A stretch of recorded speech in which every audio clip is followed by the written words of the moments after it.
All right, good morning, Warhawks. Colonel Wilson, Chief Butcher, here again, Freeform Friday, episode 25.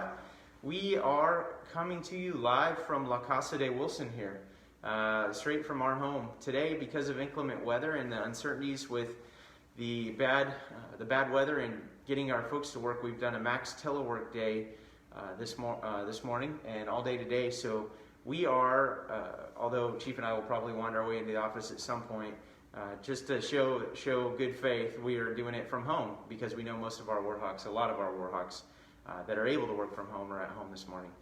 Meanwhile, our basic military training and our technical training, airmen and trainees continue to train just as they always would. We're expecting some pretty inclement weather over the course of the weekend with freezing temperatures and icy conditions. And so we just ask everybody out there here in San Antonio that's not necessarily equipped with equipment to deal with our cold weather and ice that's coming up to just be very safe, especially our Warhawks out there. Chief, a little bit nerve-wracking to know we're going to have icy roads on all day tomorrow and Sunday. So it's pretty nice to live on base, actually. It is. It's great to live on base. Shout out to the civil engineers and everyone who keeps JBC Lackland looking nice and very comfortable. That's right. Chief and I both have background in civil engineering, and so we can appreciate all the heavy equipment teams that will be out there taking care of the roads. So, hey, we wanted to get out there. We want to talk a little bit about COVID-19. You can see that even though we're in my house this week, we are wearing our masks. Traditionally, we've been able to do social distancing 6 feet apart and been able to conduct it without the masks on. But we've got some updates this week from the Department of Defense and OSD and our host here from the 502nd Air Base Wing that's implemented some new mask policies and guidelines for the foreseeable future. So the bottom line is anywhere inside or outside. Now, Chief and I normally would not be wearing my mask inside my home, but because Chief's here, we're being safe. But anyone directly adjacent to any government facilities on a military installation, you should be wearing your masks. There are a few exceptions that we have, but just here's a quick overview of all the guidelines. The new guidelines are implemented for mask use, mandated when entering the installation, unless asked by security forces or defender to lower your masks. When inside the fitness center, both except for while swimming and showering. So pretty controversial there, that one. We just talk about that for a minute.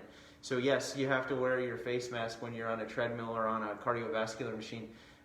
That's a pretty tough workout, Chief, but I guess for the sake of making sure everybody's safe, we'll have to make some sacrifices for a period of time. Then outdoor shared safe spaces need to be 6 foot distance as well.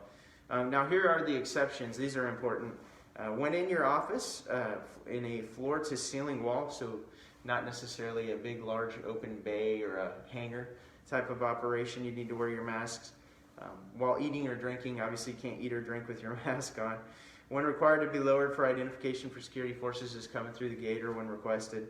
And then when reasonable to accommodate an individual with a disability as well.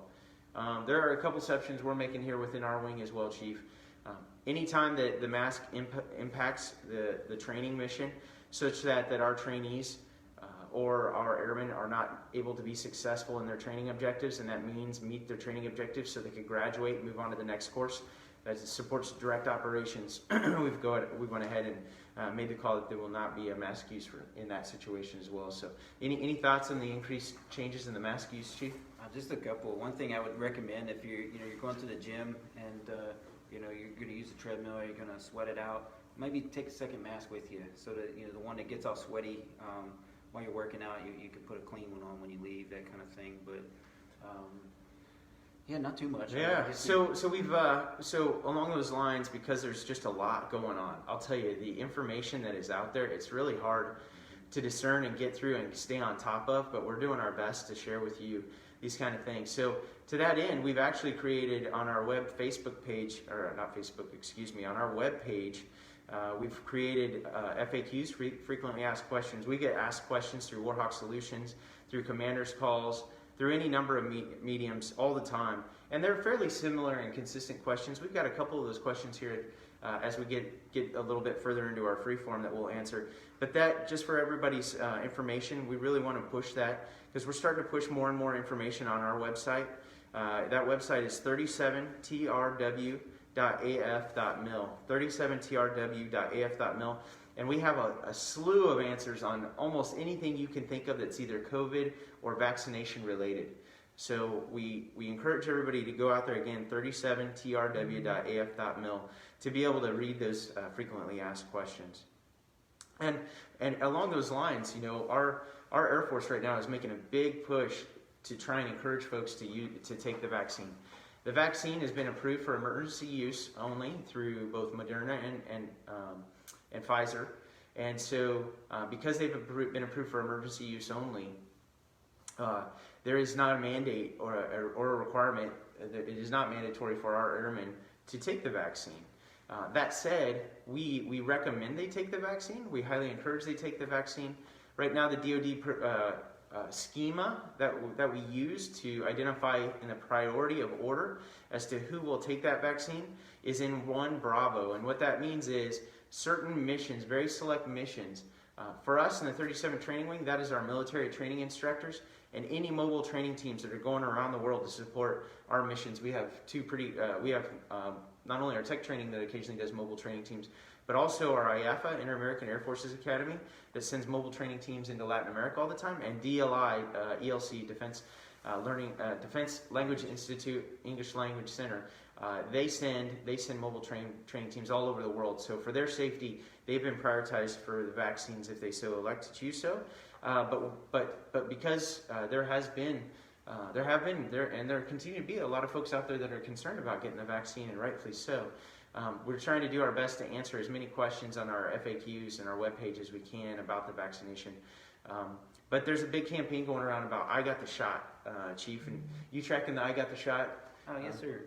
Yeah, I think this is something you're going to see a lot more of in social media platforms. And this one here is you know, you've seen things like this, you know, like Relay for Life. They used to do that. Why you did the Relay for Life? You know, you could put a person's name on there, like that kind of thing.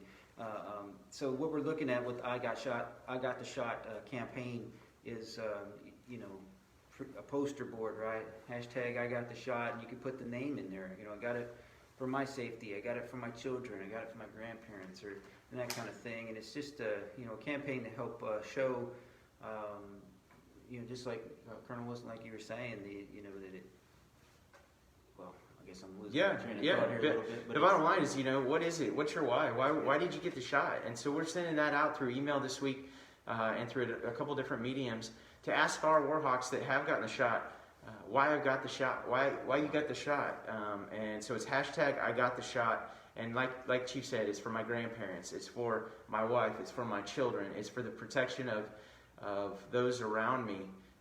And so that's going to be going on this week. And so we do encourage them to get the shot. The shot has been proven to be 95% effective. What that means is 95% of people that take the shot will not only not contract the virus, but then will not spread it to others as well. So we continue to push down that road, and we just thank everybody for their consideration on that. And we await. So Chief and I are not in 1 Bravo. We have not been approved for the shot because we are not in the DoD schema.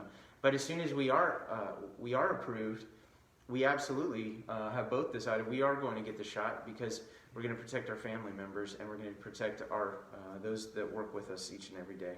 But again, that's a very private and personal decision in my mind. But I just ask everybody to kind of look inwardly on that instead of worrying about what the rest of the world is doing. Focus on ourselves. Make the decision that you can make and make the best decision for you. But again, we believe it's safe.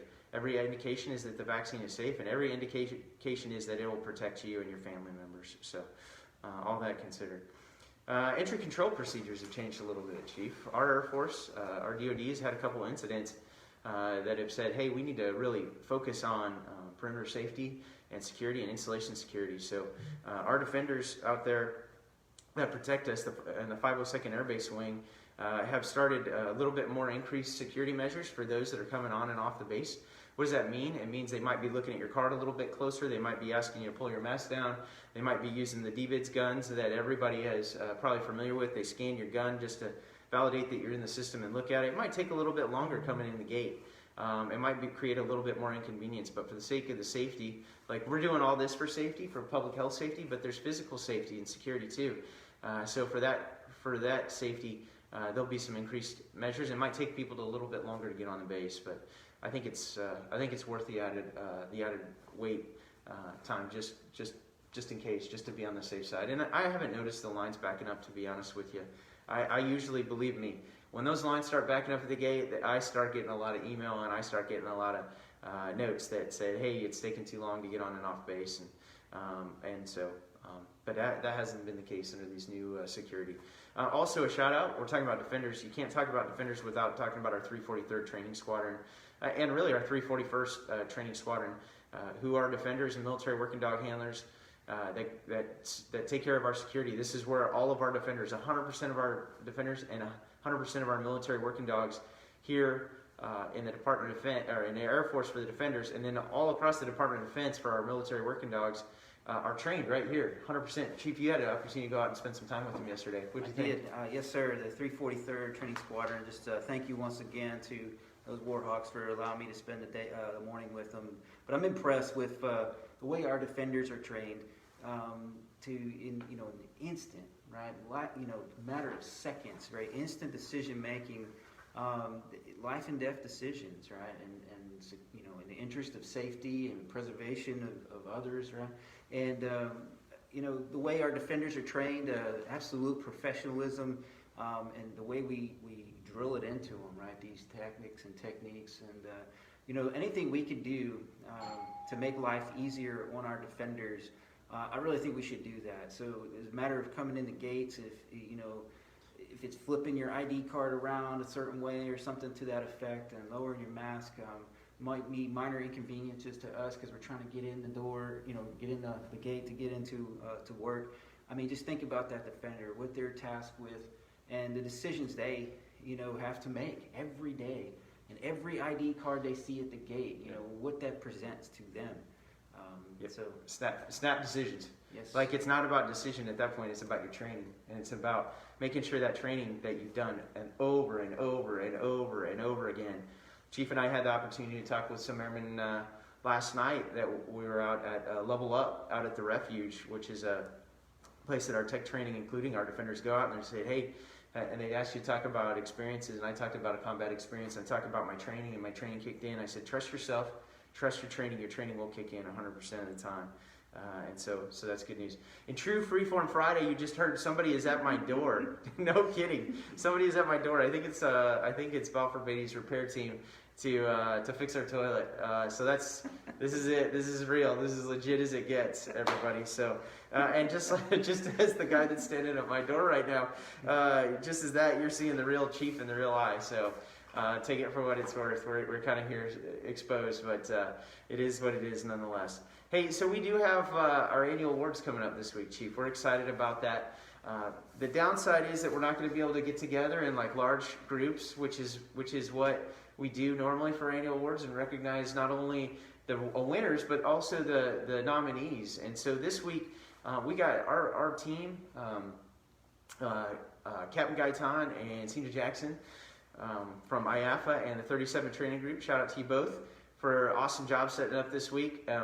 What's normally a hard job has been made almost impossible because of COVID, but you know what? We're fighting through, and that is the theme for this year's annual awards, is fight through while as we recognize our Warhawks. So we've got a couple of different professional development. There's the doorbell again. Professional development opportunities coming up. We have our E6 and below. Then we have our in one professional development session. Then our CGO, senior NCO, field grade officers in another.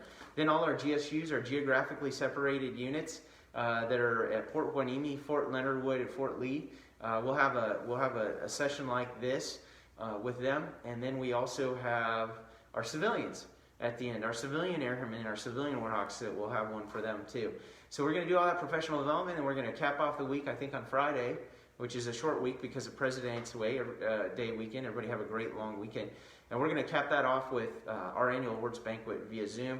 You want to talk about the guest speaker and kind of lead a little bit, Chief? One of my heroes, the fired up Chief, Chief Master Sergeant retired Juan Ludus, who was actually a former command chief here at Warhawk Nation. So he's going to be coming to us and talking about his experiences and how he's had to fight through as well this year. Man, I'll tell you what, every time I've heard Chief Lewis speak, and he used to be my command chief. I was stationed in San Antonio previously when he was wearing the star, and every time I heard him speak, man, I got fired up. I mean, his nomenclature there as the fired up chief, and the message that he has about pride, enthusiasm, and passion, man, it really resonates. I guarantee all the Warhawk leaders and nominees that are going to be tuned in next week to that event are going to walk away with something special. There's no doubt, right? All the way from, we're not going to be able to do a medallion ceremony per se, but we've got VIP passes that are really cool that are going out to the groups, and the groups will be giving those out and doing their own individual sessions, and then we'll be Zooming and doing a small in-person where we'll be going to be shuffling the member, their command team, and their families through category by category, so we stay in a very small, set of groups in a large environment.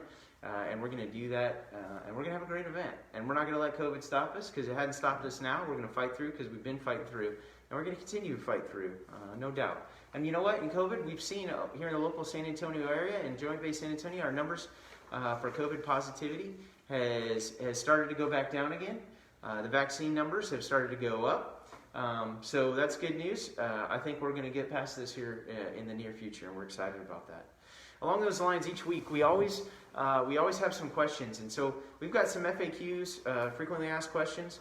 Actually, these came right in. These are not frequently asked. These are actual questions that we're going to try and give a quick answer to. So I'll read the first one. I think, Chief, you're going to do the second one. It says, question, can you tell us anything about BMT graduation and when it will be open for families again? I wish I could give you a definitive date, but the reality is it's not time-driven. It's event-driven. It's event-driven based on this. And so what I just encourage families to do is, and everybody out there to do, is be safe, stay social distance, make sure you don't get the virus as best you can, make sure you don't transmit the virus. Get your vaccinations if you made that choice. That helps as well. But once our COVID positivity rate comes down, once we're able to come out of HPCon Charlie, then we'll start looking at bringing families back. But until that happens, there's just no ability to be able to do that. So it's just that I know everybody's looking for the when. The when is when societal norms change right now and our COVID rates go down, and we're able to do it in a safe, effective way. So that's really the answer to that. And we get asked that quite often, but unfortunately there is no timeline. If everybody got vaccinations tomorrow, and we're all walking around and we're all safe, and the COVID goes down, and we don't have to worry about that anymore, then we'd be opening up tomorrow, or today, literally today or yesterday, I guess. Next Thursday is when we do our graduation. So, Chief, another question. You got the second question there? Yes, sir. So this one, can a supervisor discipline an employee who refuses to take a COVID-19 vaccine? The answer to that is no. The vaccine has been authorized under an emergency use authorization and is currently voluntary. And so long as they remain under emergency use, employees have the right to refuse it. So with that, they cannot be disciplined for refusing to take the vaccine. Yeah, so, again, I'll go back to my point. We got to focus on ourselves here, team. We can't focus on what everybody else is doing. We need to focus on our own actions. And so if you want to get the vaccination, get the vaccination, and that protects you. Don't worry about other people getting the vaccine. That's not what this is about at all. You should not try and put pressure on anybody else to take the vaccine at this point. That's not the right thing to do. That's not how we behave as Warhawks. And so taking disciplinary action against somebody is absolutely off limits. So I can't state that strongly enough and how strongly I feel about that.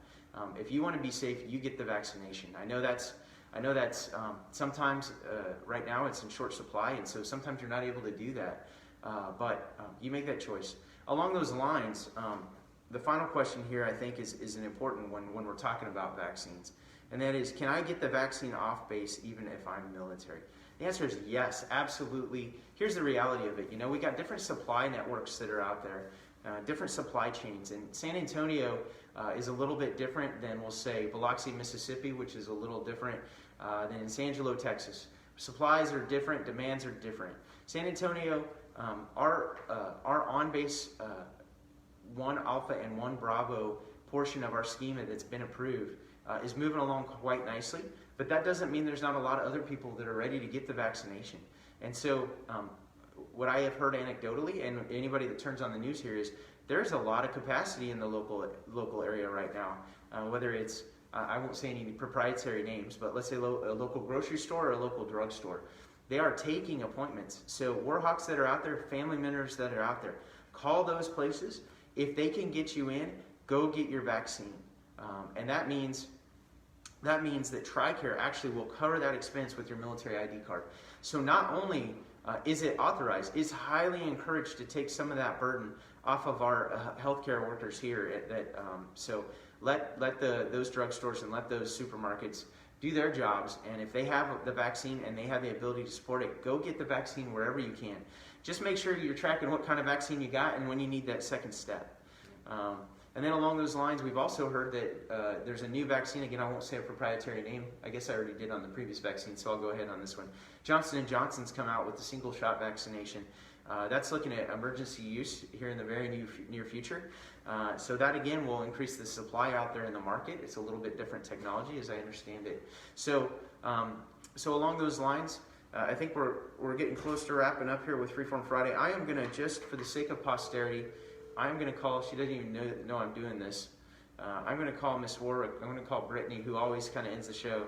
Yeah. Well, we're doing that. Just another thing, too, if you do get the shot off base, just remember to bring that record of that shot to the clinic, to your PCM, so you can get credit. Make sure it's in your record.